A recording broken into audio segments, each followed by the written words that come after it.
ॐ भूर्भुवः स्वः तत्सवितुर्वरेण्यं भर्गो देवस्य धीमहि धियो यो नः प्रचोदयात् ॐ शान्ति शान्ति शान्तिः Namaste, my dear friends. This is the second video on the Kaivalya Navanitam book recommended by Maharishi Ramana to his devotees. I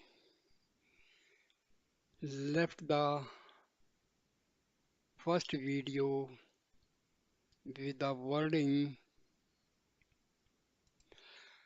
Now listen how liberation while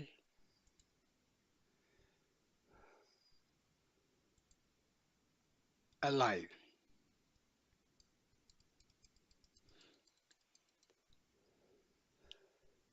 Persist disembodiment also. Verse 103. Manifold karma in store, gathered in many births, is altogether burnt away in the fire of jnana, like cotton in a huge conflagration. Further accumulating karma can never approach the jnani. The karma which has brought about the present incarnation is exhausted by experiencing its fruits. Verse number 104. How will the merits and demerits of actions during his experience of prarabdha cease to affect him later on? His detractors share the demerits and his devotees the merits. Verse 105. The causal body of ignorance is reduced to ashes in the fire of rare jnana. The visible gross body becomes a corpse in due course. Then, like a drop of water on red hot iron, the subtle body is dissolved in the self which underlies these three bodies and remains entire all along. Verse 106. As soon as the entity of a pot is broken up, the ether in the pot becomes indistinguishable from the all-pervading ether. So also, when the limitation of the body is gone, the Jivan Mukta reverts to the natural eternal disembodied state of liberation, free from beginning, middle, or end, and in or out. Verse number 107. Just as the ether through all pervading seems to the newly opened in a well which is newly dug, so Brahma, though ever present, yet appears as if realized afresh by enquiry into the self, as taught by a master or the scriptures. Therefore, O son, be at peace. We are always the same limitless beings. Verse number 108. The whole universe is as unreal as water in a mirage, silver in mother of pearl, the city of Gandharvas in the air, the dreamland of dream, the blue of the sky, the serpent in a robe, the offspring of a barren woman, the horn of a hare, or the thief in a thick post. O son, pure consciousness is alone real. Do not therefore forget the self at any moment. Thus ends the first section of Kaivalya Navanitam. Section 2. Doubts cleared away. Verse number 1. Master, just as man dig a hole, gently plant a long post in it, fill in earth and ram into fix it firmly, so too I take to clearing away doubts that your mind, which has realized the self as being the supreme consciousness, may remain unshaken. Verse number 2. The disciple, pure minded and self realized, clung to his master from the time of wrong identification of the self with the body to the moment of unmolded, unembodied liberation, like a young monkey clings to its mother. Verse number 3.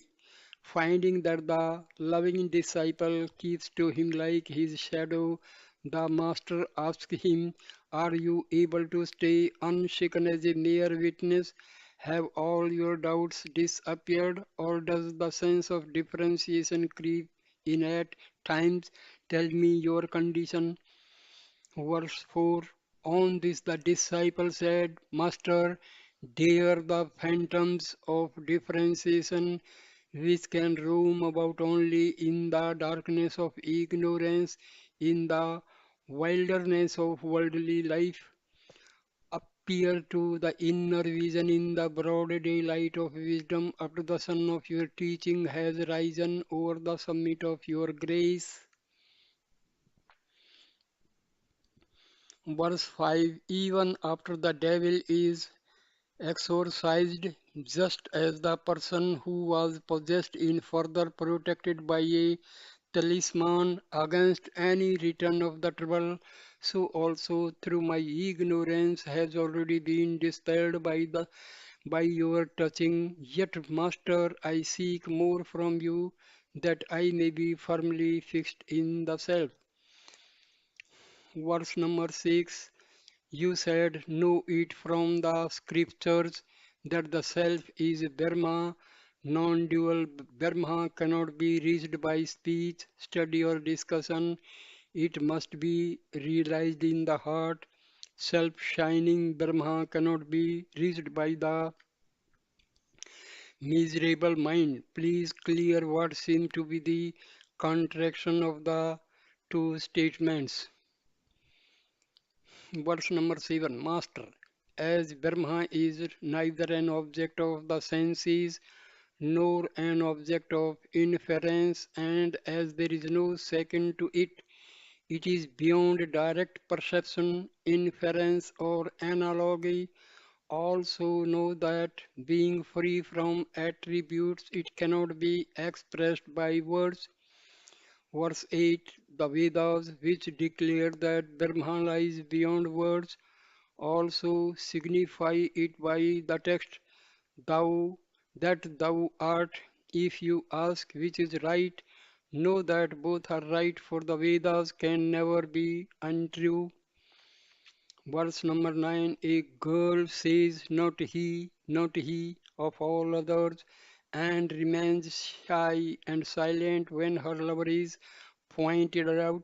In the same way, the Vedas clearly deny when is not Brahma, not this, and indicate Brahma by silence.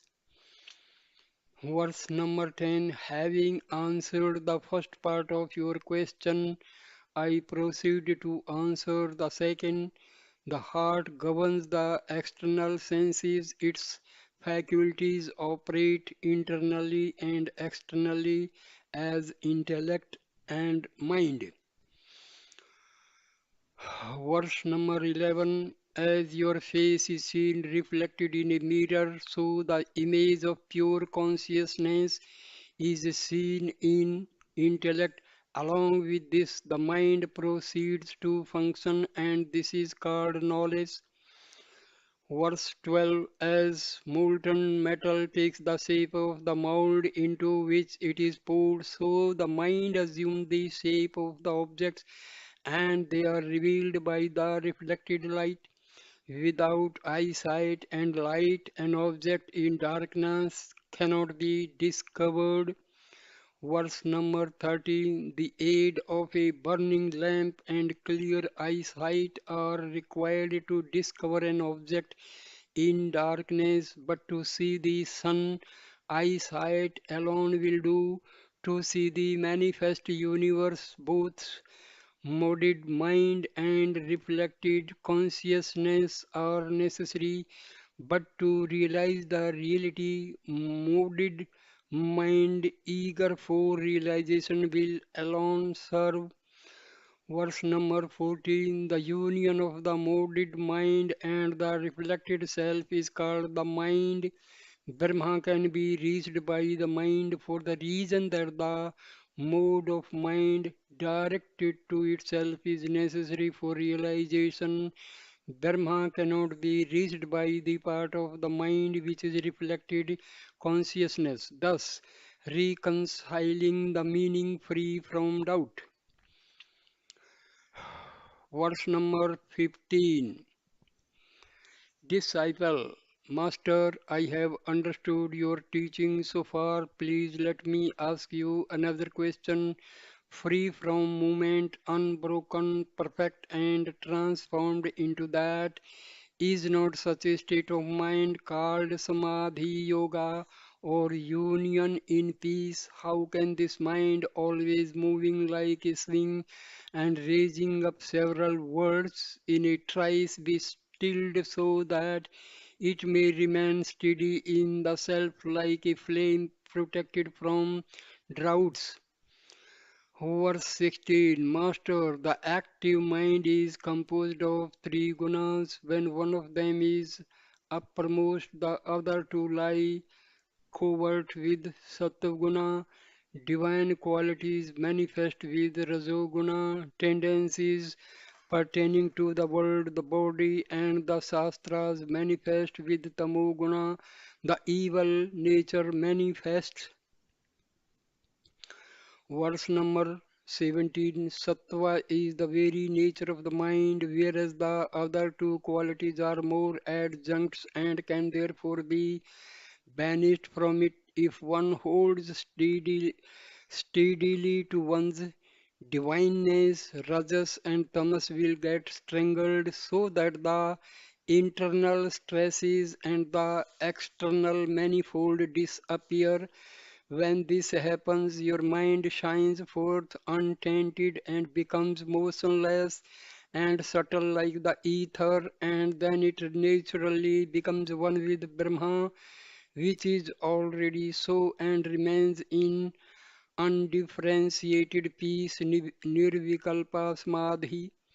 Verse number 18. When one stainless mirror is placed in front of another similar one, the reflecting surface will be one undistinguishable whole.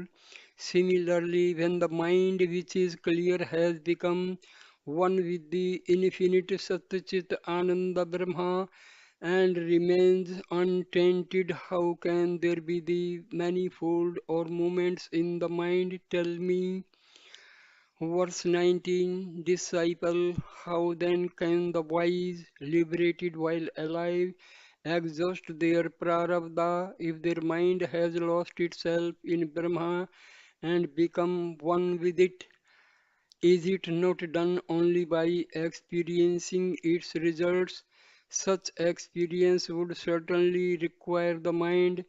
There cannot be any kind of experience in the absence of the mind. If the mind persists, how can it be said to be liberated?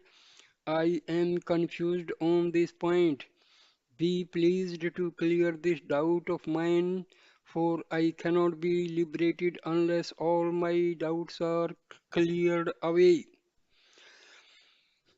Verse 20. Master, the annihilation of the mind is of two grades, namely of the mind pattern and of the mind itself. The former applies to sages liberated while alive, and later to embodied sages. Elimination of rajas and tamas, leaving sattva alone, is the dissolution of the pattern of the mind. When sattva vanishes along with the subtle body, the mind itself is said to have perished too. Verse 21, sattva is pure and form the very nature of the mind. When rajas and tamas, which give the pattern to it, are destroyed by proper practice, the identity of the term mind is lost. For in such a state, the sages will partake of what comes unsolicited to them, not think of the past or future, nor exult in joy or lament in sorrow, getting over their doership and becoming non-doers, witnessing the mental moods and the three states, waking, dream, and dreamless sleep, they can remain liberated at the same time as they pass through prarabdha. There is no contradiction in it. You need have no doubts on this point. Verse number 22. On hearing that the whole period of activity is also the state of peace, you may object, saying, does not action denote changing mind, and on such change does not peace slip away? The state of the sage is like that of a girl who never ceases to thrill with love for her paramour, even while she attends to her duties at home. Verse number 23, disciple should the sage liberated while alive who has transcended the incidents of the body, gross and subtle bodies, lost the sense of doership and the whole individuality and become one with Brahma, be said to be the experiencer of Prarabdha. He must also be the doer. Can there be experience to a perfect non-doer? Master, hear their greatness as perfect doers, perfect enjoyers, and perfect renouncers. Verse 24, as a hill of lodestone neither moves of itself nor puts things in motion, and yet pieces of iron orient themselves towards it. I neither act by itself nor actuate others, and yet the whole world is active before me. Like the sun, I remain an unconcerned witness of all the functions of the body, senses, etc., and also of the state of peace resulting from the merging of the mind in Brahma. One possessed of these, one possessed of this firm experience is the perfect doer. Verse number 25, the perfect enjoyer is he who partakes of anything that comes his way without discriminating whether it be tasty or not, clean or unclean, healthy or unhealthy, like a blazing fire consuming all that lies in its way. He whose mind is crystal clear, unaffected by passing phases, great or small, good or bad, his own or others, is the perfect renouncer. A liberated sage is strictly an exemplar of these three virtues united. Verse 26, disciple, how can it be reckoned that the task of the sage is finished? If by prarabdha he lives on in a body acting and teaching to suit others desirous of liberation. Verse number 27, Master, occupations of people are of three kinds, those pertaining to the present life and those pertaining to hereafter are only for the ignorant, possessed by desire for enjoyment, sense of ownership, and attachment to the body. Only those who long for deliverance turn to the learning of the truth, etc. Is there anything to be gained by learning or other similar actions for a person who is all perfect? Verse 28 Disciple, it is right that they alone can practice true wisdom who have deliberately discarded the joys of life here and hereafter.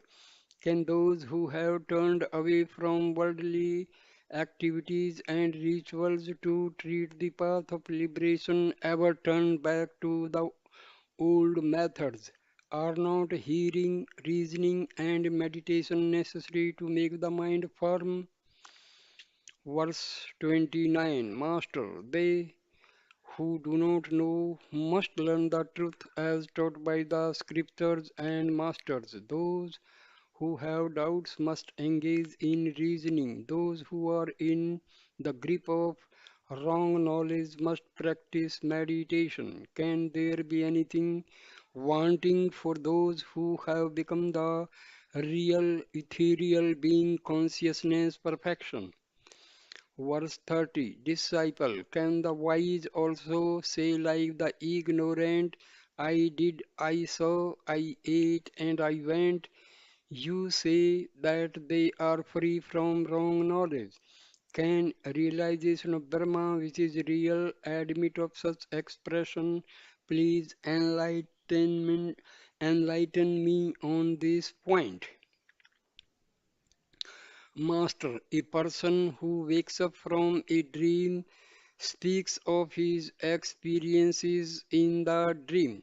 In the same way, the self realized says, though using the language of ignorant is not bound as the ego, a man who commits himself to the flames on the eve of his becoming an immortal God is spoken of only as a man until his body is reduced to ashes. So also the ego-free sage appears to function like others until he is disembodied.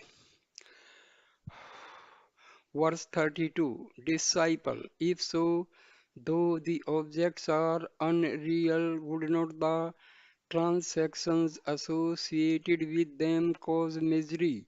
Can they bestow the bliss of knowledge? It can be felt only in their absence. Is it not necessary to be one pointed? And if the person practices it, can he be said to have finished his task? Master, act, verse number 33, Master, activities and when prarabdha ends, is not practice of samadhi or worldly work an activity of the mind being one with the transcendent self? Can he do anything different from it? Should he be practicing samadhi? He cannot be said to be established in the self. Verse 34 Disciple, how is it then that some of those who are established in the self and have nothing more to do practice mind restraining meditations? Master, I have already told you that the sages liberated while alive appear to he active in many ways according to their prarabdha. Verse number 35. Hear me further. The activities of the sage are solely for the uplift of the world. He does not stand to lose or gain anything. The Almighty, who is only the store of grace for the world, is not affected by the merit or demerit of the creation, etc. Verse 36 Disciple, you speak of a Jnani and Isvara as the same. How can they be so? Master, yes, Isvara and the Jnani are the same because they are free from I and mine. The Jnani is himself Isvara, the totality of the Jivas and also the cosmos. Verse 37 Disciple, Lord, if as you say he is all Jivas, when he is liberated, how can others remain bound? If the Jivas are said to be diverse, he cannot be all. Verse 38 and 39 Master, the self which shine forth as I in all is perfect and impartite, but jivas are as diverse as the limitations found by the ego. Look how the moon, who delights the world, is only one, whereas her reflected images are as many as there are ponds, pools, tanks, streams, cisterns, and pitchers of water. When one of them is destroyed, the image is no longer reflected but is reabsorbed in its source, namely the moon. It cannot be so with the other reflected images in the same manner. The jiva whose limitations are destroyed is withdrawn into its source, the self, but the other jivas are not. Verse 40. Disciple, how can a jnani be the same as Ishvara, who is Brahma, Vishnu, and Shiva, the lords of creation, preservation, and destruction of the universe?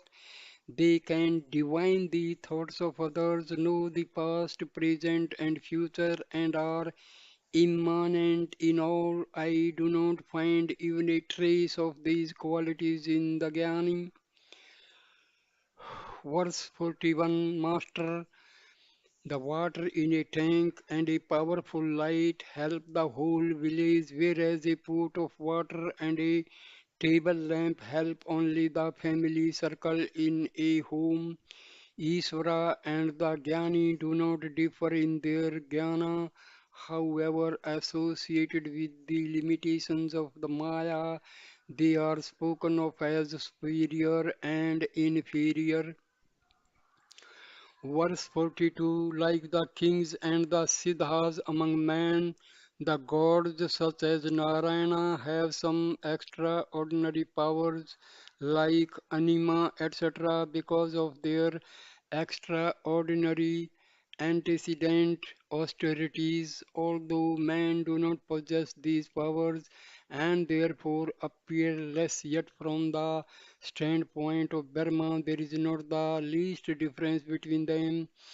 Verse 43. Disciple, although there have been many sages in the world who possessed these extraordinary powers like anima, minuteness, etc., you say these powers are Ishwar's own. Please clarify this.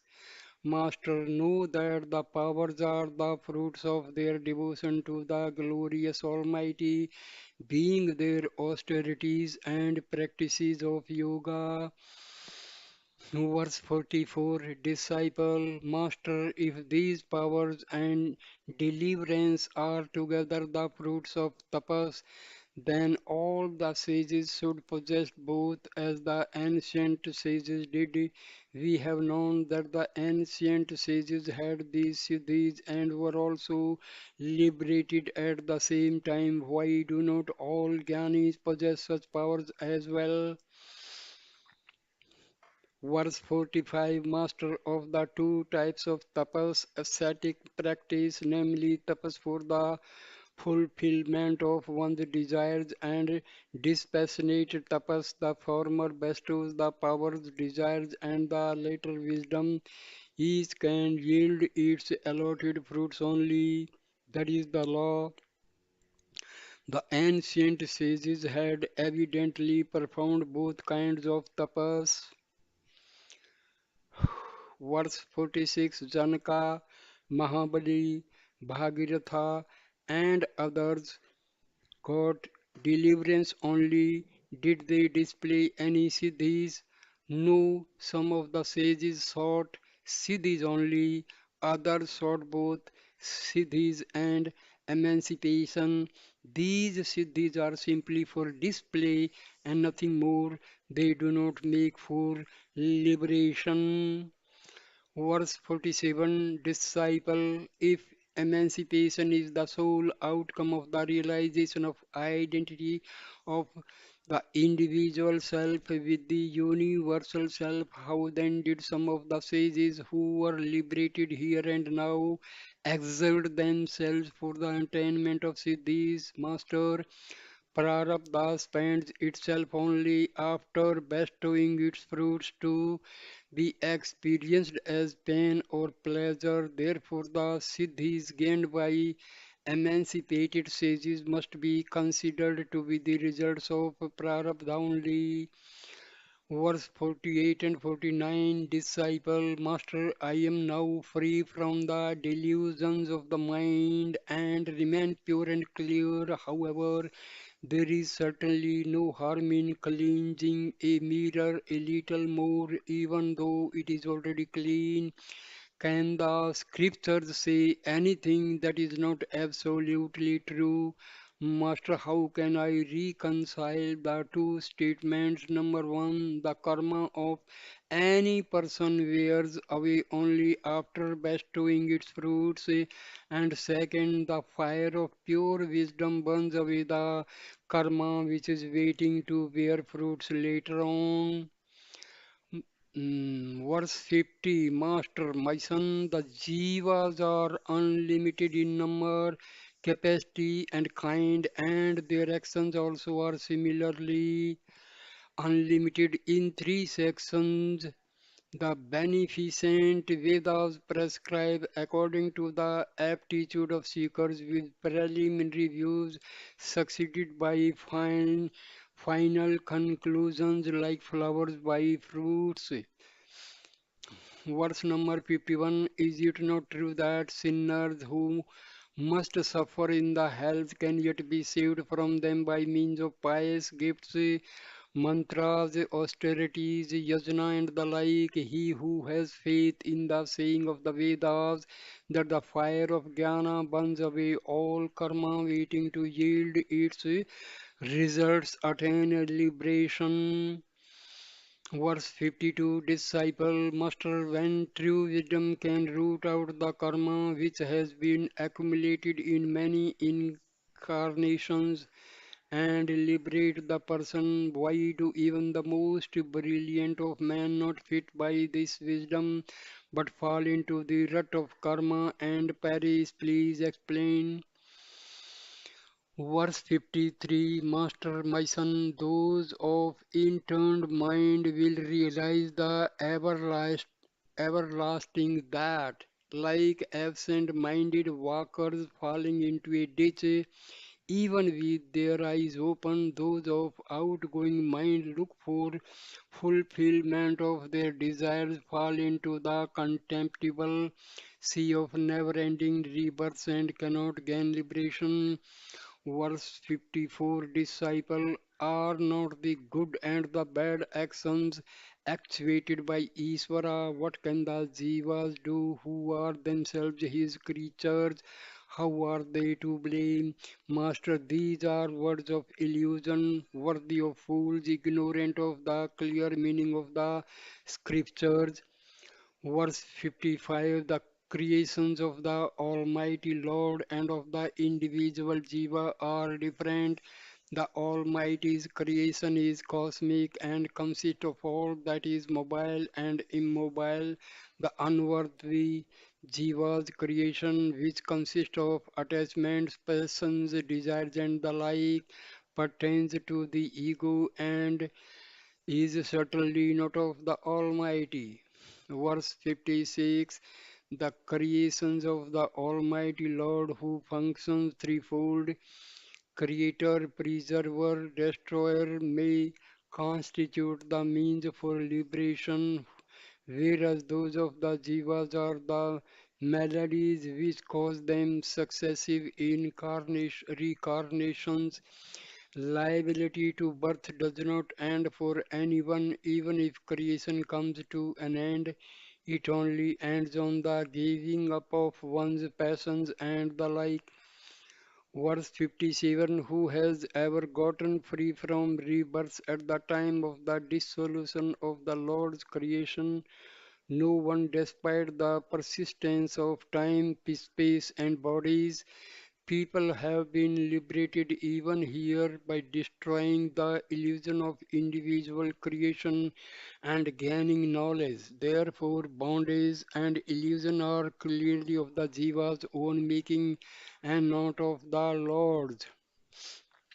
Verse 58, there is a tree called the Aswatha, and two birds live on it. One of them, who is full of desires, enjoys the fruits, saying, this is sweet, this is sweet.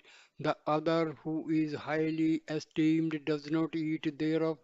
Understand this parable by which the Holy Veda describes the Jiva and Iswara.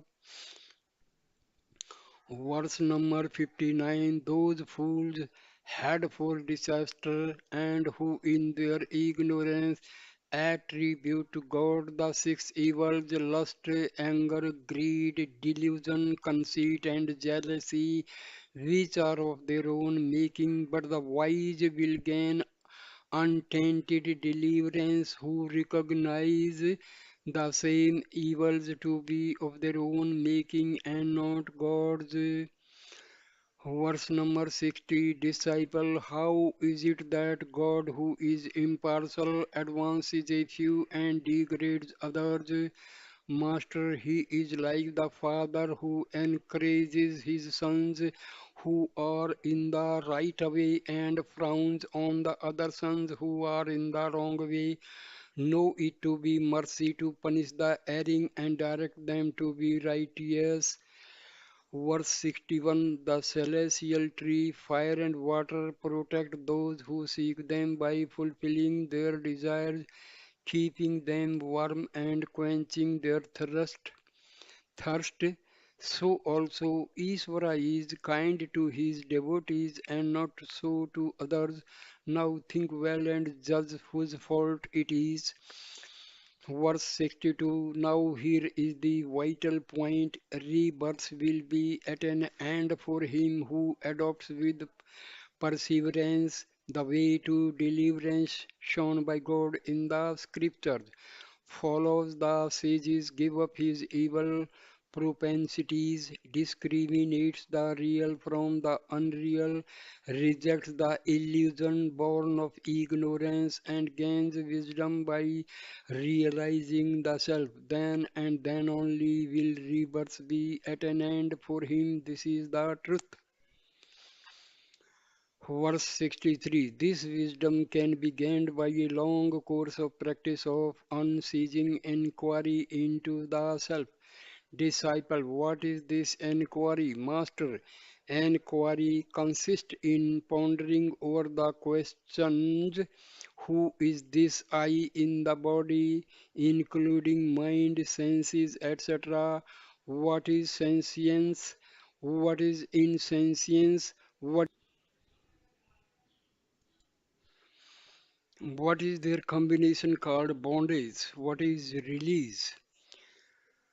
Verse 64, disciple, the cumulative effect of all the meritorious actions of past births would confirm jnana on us. What is the need for an inquiry into the self?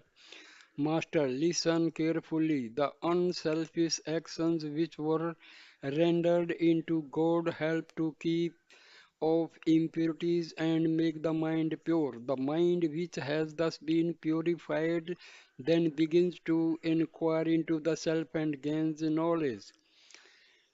Verse 65, disciple, Master, is it not possible for rituals and other powerful actions which confirm devotion, dispassion, happiness in the other world, supernatural powers, steadfastness in austerities, success in yoga, meditation, and divine form to give right knowledge which removes illusion? What need is there for inquiry also? Verse 66, Master, hear me. If you want to identify the persons in a masquerade, you set about to discover their nature, habits, and traits which are now hidden. If, on the other hand, you run about, jump, turn, somersaults, climb post, dance, and fuss about, that will not help you to recognize them. Verse 67, likewise, inquiry alone can lead to the knowledge revealed in the Vedas, which only point to Brahman indirectly. Knowledge of the self cannot be gained by a study of the Vedas, feeding the hungry, performing austerities, repeating mantras, righteous conduct, sacrifices, and what not. Verse 68 Disciple, Master, the stain on a shining mirror can be removed only by rubbing it. Or has anyone made it stainless by knowledge only? Similarly, the dirt of ignorance should be removed by karma. How can it be done away with by knowledge, which is only mental? Verse 69 Master, Son, the stain on a metallic mirror is material and also natural to it, but the black is not natural to the crystal quartz. It is only superimposed on it. Appropriate work is doubtless necessary to remove the stain on the mirror, but to know that the black is a superimposition on the crystal, the mind alone will succeed. Verse 70 Here also non being, blank void, insentience, and misery are all superimposed on being, consciousness, bliss by the play of Maya. They are neither natural nor real. The series of karma does not conflict with avidya, ignorance, though it is perishable. On the contrary, it nourishes it. Jnana, realization is the fire which burns away karma and ignorance. Verse number 71. A man who's forgotten where he left his things in the house cannot recover them by weeping even for 100 years, but he will get them only if he thinks the matter over and finds out. The self is realized directly by knowledge which destroys forgetfulness, ignorance, the root cause of all misery, but it cannot be realized by any amount of hard work, though extended over several eons, yugas. Verse number 72 Disciple, Master, why should the Vedas, which say that Jnana is the sole means of supreme bliss, classify karma in the karma khanda as merit, sin, and a mixture of the two, which makes the doers reincarnate as celestial beings, animals, beasts, birds, trees, insects, and so on, and human mm, beings respectively, and further prescribe special duties for different castes and orders of men as conferring happiness when properly done. Verse 73 Master, like the coaxing of a loving mother concerned with the sickness of her child who has eaten earth, who offers it a tempting sweet in which a medicine is wrapped, the cheering statement of the Vedas. Do your household duties, perform sacrifices, they are all good. Means something different. It is not understood by seekers of pleasures in heaven. Verse 74 Look, it is only natural that pleasure seekers eat what they get and embrace whom they can. Would the scriptures dictate what is, after all, natural to everyone? Do they not know so much? No one need order. Crow be black, fire burn, neem be bitter, you fleet wind blow. Verse 75 When the Vedas enjoin, if you desire fermented drinks and meat, have them by performing sacrifices. If you have sexual impulse, embrace your wife. The person is expected to desist from other ways of satisfying his desires. The Vedas aim at total renunciation only. Disciple, in that case, why should there be these commandments at all, Master? They are only preliminary and not final. Verse 76 Note that the Vedas, which advise thus, drink the fermented juice, eat the meat, later on say, smell it. Note also the commandment, desire sexual union for the sake of a child, not gain the commandments, give up this also, the sacrifice, marriage, wealth, and other possessions. Note further that complete renunciation is not a slur on a sannyasi or a strict brahmachari. Understand the scheme for a whole. Give up any desire for action and thus you will gain beatitude. Verse 77 Disciple, Master, granting that action simply aid the ignorance which gives rise to the world. If knowledge be inimical to ignorance which brings about this diversity, how can such ignorance coexist with stainless knowledge like the spot in the moon and affect these creations? Verse 78 Master consciousness, which is itself self luminous, has two aspects pure consciousness and second modal consciousness. The former manifests the latter, and they are not therefore exclusive of each other. You have known that pure consciousness is not inimical to ignorance in deep sleep. Modal consciousness burns away ignorance which rests on pure consciousness. Verse 79 Disciple, how can Maya, which expands and contracts like a bellows, remain unaffected by pure consciousness but be burnt away by modal consciousness? Master, see how the sun shines over the whole world and sustains it, yet becomes fire under a lens and burns.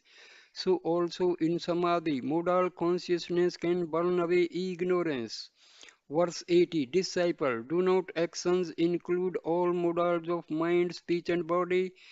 Is not modal consciousness a function of the inner faculty? Then should we not say that actions, a special mood of mind, destroys ignorance? Why is it marked off with the imposing title of knowledge? Please explain. Verse 81 Master, modal consciousness is truly a mode of mind, but we have seen that the sons of the same mother fight among themselves. Actions pertain to the doer, whereas knowledge born of inquiry does not pertain to the individual but pertain to the thing in itself. Verse 82 The injunctions may be done, may not be done, or may be done differently, but knowledge which is paramount cannot be so.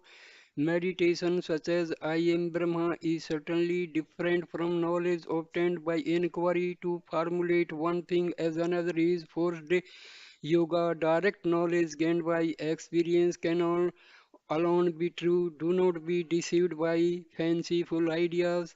Verse 83 Knowledge is the result of direct experience, whereas meditations is mere mental imagery of something heard. That which is heard from others will be wiped off the memory, but not that which is experienced. Therefore, that which is experienced is alone real, but not those things that are meditated upon. Know that knowledge, but not karma, is the destroyer of ignorance at sight. 80, verse 84 Do not doubt that unreal meditation can grant real final deliverance. Hear me, during meditation, the image meditated upon by hearsay is not real, but when it materializes and is seen face to face, it becomes real. Verse 85 If you ask how unreal meditation leads to real and everlasting deliverance, each one is reborn in accordance to with the last thought of his previous life. Persons are reborn in the form they meditated upon, but should one meditate upon the self in order to do away with any kind of rebirth, then one becomes the self. This is sure and certain.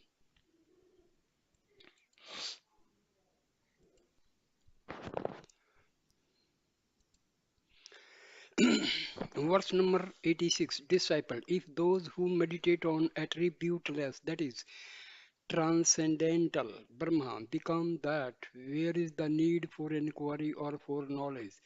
Master, meditation upon Brahma is based on hearsay. However, it becomes a fact of experience in due course. This experience is called the everlasting inquiry knowledge or jnana, which destroys ignorance or deliverance. This is the final conclusion. 86, verse 87. Disciple, if the modal consciousness after destroying ignorance is left over in all perfect self, how can there be the experience of undivided being? Master, just as Cleaning nut powder carries down the impurities in water and settle down with them, so also modal consciousness destroys ignorance and perishes with it. Verse 88 Disciple, what is the nature of the wise liberated here and now? Master, they are free from thoughts and therefore live happy like an undisputed overlord of the whole world or like a baby. The ideas of bondage and release vanish for them altogether, so much so that they laugh at those who speak of such things. For are they not to be laughed at who they say that a mosquito took in the ether and vomited it forth? Verse 89 The son of a barren woman and the man seen in the post were flowers gathered in the sky, wrangled over the price of the silver in mother of pearl. In the city of the Gandharvas, armed themselves with the horns of hares, fought and stabbed each other, died together, and turned into ghosts. No man of sense will be excited on hearing this story. Verse 90 Since Maya itself is unreal, all its creation must likewise be unreal. Can the progeny be of a different species than the mother? Therefore, do not heed heaven or hell, good or bad, but stay as the self which is Satya Chitta Ananda Purna perfection. Verse 91 Disciple, Master, tell me, is it not blasphemy to deny as unreal the lotus seated Creator and the other gods? The great men of the world, holy water like the Ganges, the places of pilgrimage, the holy occasions, the four Vedas with their six auxiliaries, the mantras and austerities. Verse 92 Master, if it be sacrilege to deny dream visions as false, it would be sacrilege to deny the world with its contents, which derives its existence from illusion. If, on the other hand, it is right to deny dream visions, it is only right to deny the world also, which is derived from illusion. Verse 93 If the Puranas hold up as men of merit the ignorant who regard the false as true, does any Shastra attach censor to the Jnani for calling the truth? Maya, which appears as the elements and their modifications with different names and forms, is false. Only the self, which is all diffusive as Satya Chit Ananda, is the truth. Verse number 94 Disciple A. Of what nature is Maya? B. Who are in its grip? C. How did it come into being? D. Why did it arise? E. Duality is inevitable if Maya is separate from Brahma. F. If not separate, Brahma itself is false like Maya. Verse 95 Master. Because its nature is not determinable, Maya is said to be inexpressible. B. They are in its grip who think this is mine, I am the body, the world is real. C. No one can ascertain how this mysterious illusion came into being. D. As to why, it is because of the poison's want of vichara, discerning inquiry. Verse 96 E and F. A magician's unseen powers remain unknown until hordes of illusory beings make their appearance in the show.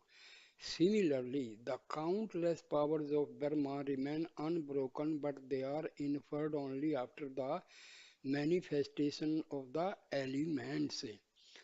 Verse 97 The magician who stands on terra firma and the hordes conjured by him are visible to the onlookers. But his wonderful genius for magic remains mysterious. So also the handiwork of illusion, the world and the wilder of illusion. There are many powers distinct from Almighty Brahma and the world. Verse 98. The power is not apart from the wilder. The wilder of magic is real, but the apparitions of magic are not. Wise son, you can from this illustration ascertain the true nature of the reality, which is the wilder of illusion, and which are at the same time remains whole and as the self. Thus get clear of your doubts. Verse 99. Disciple, why should the power which is unreal be said to exist? Master, look how the grasses and their like which appear insentient put forth blossoms and best crops, but for the consciousness pervading them all, the mobile and immobile beings would lose their immemorial nature. Verse 100.